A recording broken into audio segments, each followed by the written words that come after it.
जरा माहिती सांगा बरं विषयी काय लोकांना. तर तुम्ही बघू शकता आज आपल्याला BBM कंपनीमधनं कॉल आलेला आणि कॉलवरती आल्यावर आपल्याला साप भेटलेला आहे तस्कर जातीचा पूर्णपणे बिनविषारी साप. म्हणजे हा साप जर तुम्हाला चावला तर तुम्हाला हॉस्पिटलला सुद्धा जायची गरज नसते, कारण हा पूर्णपणे बिनविषारी असतो. या सापामध्ये कुठल्याही प्रकारचं विष नसतं. पण चावताना जर चावला म्हणजे जर चिडला तर चावतो खूप जोरात.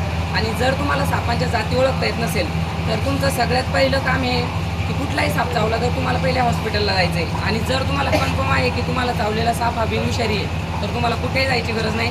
जसं की आता हा तस्कर जातीचा साप आहे, हा तुम्हाला 50 वेळेस जरी चावला किंवा 100 वेळेस जरी चावला तरी तुम्हाला कुठल्याही दवाखान्यात जायची गरज नाही, कुठल्या बाबाकडे जायची गरज नाही.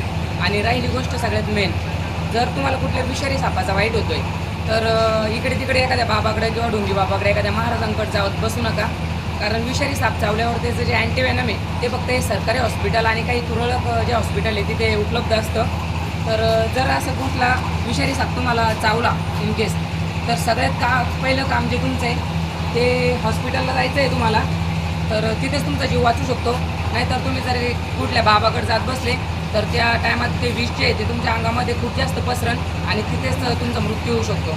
तर यानंतर कुठेही जर असा साप दिसला, कुठल्याही प्रकारचा साप दिसला तर त्याला मारण्याचा किंवा पकडण्याचा प्रयत्न करू नका. माझा नंबर आहे 70 66 13 91 41. या नंबरवरती फक्त एक कॉल करा, 100% तुम्हाला मदत होईल.